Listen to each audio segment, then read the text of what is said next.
చెన్నూరు మాజీ ఎమ్మెల్యే బాల్క సుమన్ గారు ఏం మాట్లాడారు, అసలు ఏం చేశారనేది మనం అందరం చూసాము. దానికి రిజల్ట్ ఇప్పుడు వస్తోంది. సంబంధించి పోలీసులు కొన్ని నోటీసులు పంపించారు. అవి పంపించడంతోనే బాల్క సుమన్ ఒక మాజీ మంత్రి ఇంట్లో తలదాచుకుంటున్నారు, అండర్ గ్రౌండ్ కి వెళ్ళిపోయారు అన్నట్టుగా వార్తలు వస్తున్నాయి. అరెస్ట్ చేసేటువంటి అవకాశాలు ఉన్నాయని చెప్పి అనుకోవచ్చు అంటారా?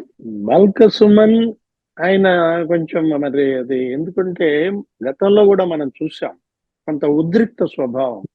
ఏంటి ఏదో చిన్నప్పుడు అతను ఏంటంటే యంగ్ గా ఉన్నప్పుడు ఏం చేసినా చెల్లుబాటు అవుతుంది, కానీ అప్పుడు టీవీ డిబేట్లలో కూడా ఎవరినో ఒకరిని కొట్టాడు ఇట్లాగే డిబేట్ లో.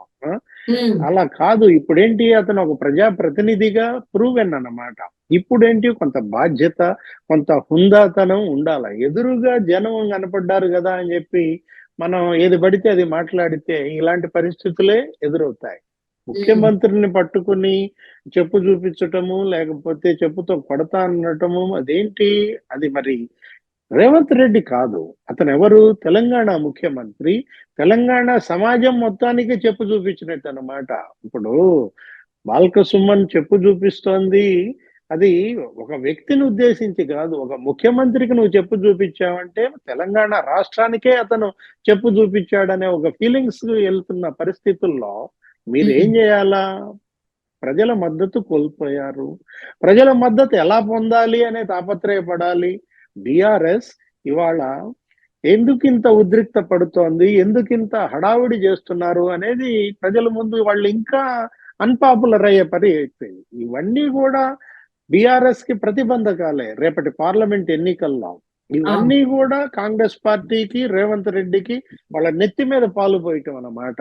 ఏది ఒక రకంగా వీళ్ళు ఇక్కడ ఉండి ఈ చేష్టల వల్ల కాంగ్రెస్ కి ఎంత మైలేజ్ పెంచుతున్నారు అనేది ఇప్పటికైనా బిఆర్ఎస్ పెద్దలు అర్థం చేసుకోవాలి. ఇప్పుడు జరిగింది. ఇప్పుడు ఏంటి, ఇతను అరెస్ట్ తప్పదు. ఎన్నాళ్ళు అజ్ఞాతంలో ఉంటారు ఎవరైనా సరే. మనం నోరు జారేకూడదు. నోరు జారిన తర్వాత మళ్ళీ వెనకేటి తీసుకుంటాం. తప్పు చెయ్యకూడదు. తప్పు చేసిన తర్వాత దానికి తగ్గ శిక్ష తప్పదన్నమాట.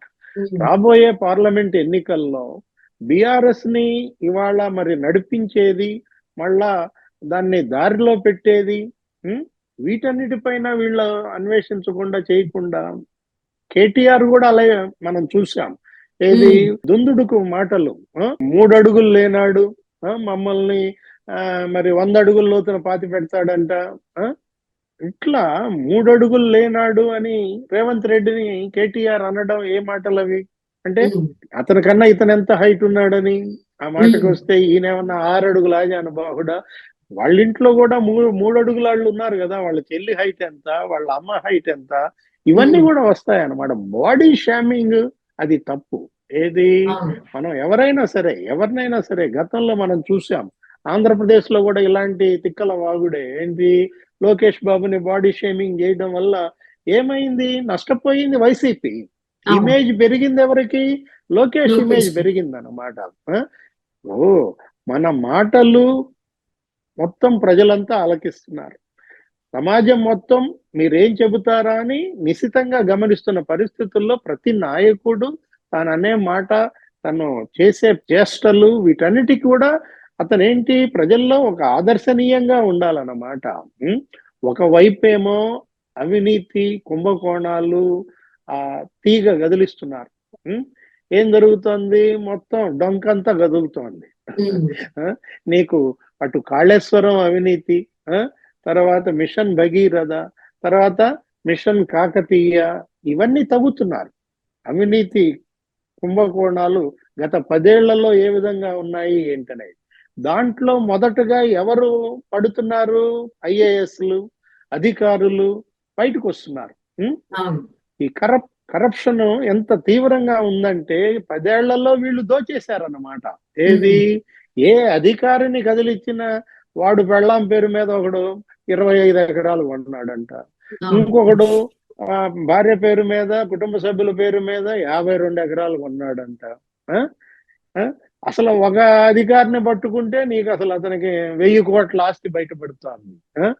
250 ఎకరాల భూమే కనపడిందంటే ఒక జనగామలోనే 102 ఎకరాలు, విజయనగరంలో స్థలాలంట, విశాఖపట్నంలో స్థలాలు, మనం చూసాం. ఆ రెరా జిహెచ్ఎంసి శివబాలకృష్ణ 60 గడియారాలు దొరికాయంట.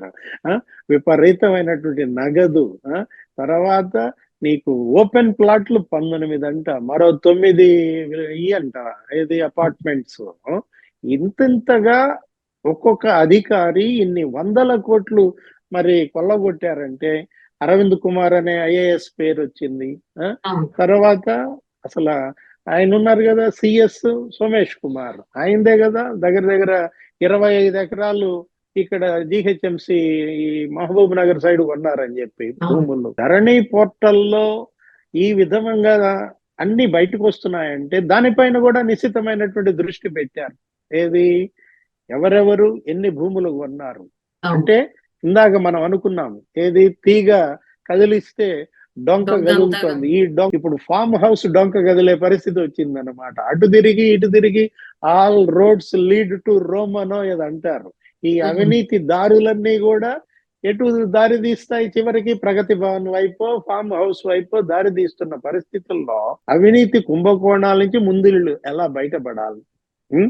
ఒకవైపు కవిత పైనేమో ఢిల్లీ లిక్కర్ స్కామ్ ఆరోపణ. అంటే డివిఎస్ గారు ఇక్కడ బాలకసుమన్ గారి నోటి దురుసు వల్ల ఇక్కడ దాకా వచ్చింది కదా, మరి రాబోయేటువంటి రోజుల్లో బీఆర్ఎస్ నాయకులు ఇది ఒక గుణపాఠంగా అంటే బాలకసుమన్ గారికి సంబంధించినటువంటి అంశాన్ని తీసుకుని ఇది ఒక గుణపాఠంగా వెనకడుగు వేసేటువంటి అవకాశం ఉందంటారా, లేకపోతే ఇదే నోటి దురుస్తనాన్ని చూపించేటువంటి అవకాశం ఉందా? అంటే ఇక రాబోయేది ఎలక్షన్, ఇంకా నీకు కేవలం ఏంటంటే ఇంకా 70 రోజుల్లో ఎన్నికలు, ఇంకా అంతా ఎన్నికల ప్రచారం, మళ్ళా మొత్తం రాష్ట్ర వ్యాప్త పర్యటనలు మనం చూస్తున్నాం.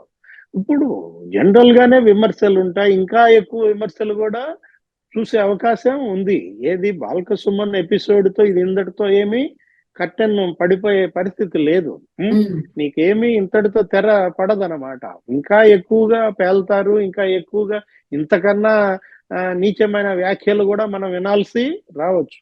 అంటే ఆల్రెడీ ఆంధ్రప్రదేశ్ లో ఇలాంటి వ్యాఖ్యలే బాడీ షేమింగ్, పర్సనల్ అటాకింగ్ చూస్తూనే ఉన్నాం. ఇప్పుడు తెలంగాణ నాయకులు కూడా అదే దోవలో వెళ్ళేటువంటి అవకాశాలు ఉండొచ్చా? చూసి ఇన్స్పైర్ అవుతున్నారా పక్క రాష్ట్రం రాజకీయ నాయకులు చూసి?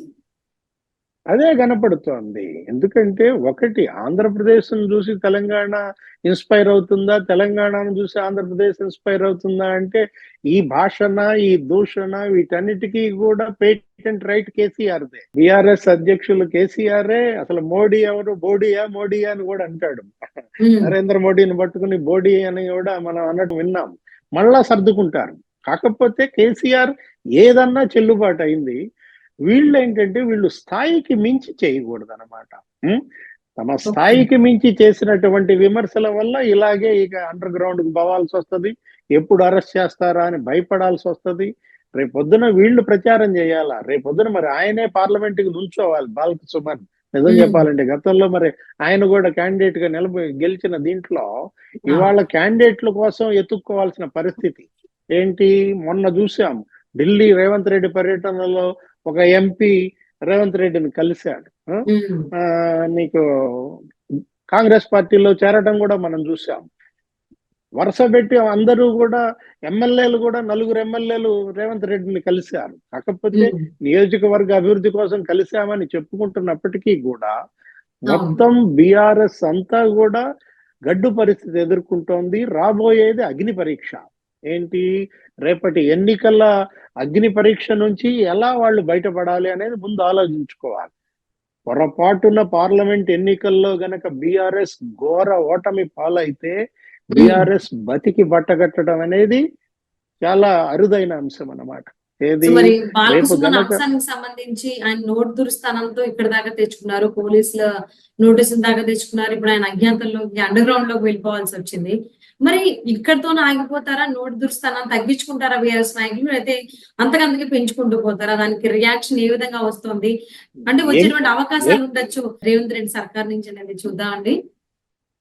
Thank you so much. ఎంకి పెళ్లి సుబ్బి సావుకు వచ్చిందని ఏదో ఉంటుందన్నమాట. బాలకసుమన్ బూతులు ఇవాళ బీఆర్ఎస్ చావుకు వస్తాయన్నమాట. బీఆర్ఎస్ నాయకులు ఎందుకు పెట్టుకోవడం, నోటు దురుస్తానని తగ్గించుకుంటే మంచిది అనేటువంటి ఆలోచనలోకి వెళ్తారా? లేదు ఏదైనా కానీ మేము ఇంతే నోటు దురుస్తానంతో ముందుకు వెళ్ళిపోతాం, ముందుకు సాగుతాం, ఏదొచ్చినా కాంగ్రెస్ సర్కార్ నుంచి చూసుకుందాం అనేటువంటి ధోరణిలో చూద్దామండి. And thank you so much for spending your valuable time this Divya's గారు. నమస్తే. నమస్తే.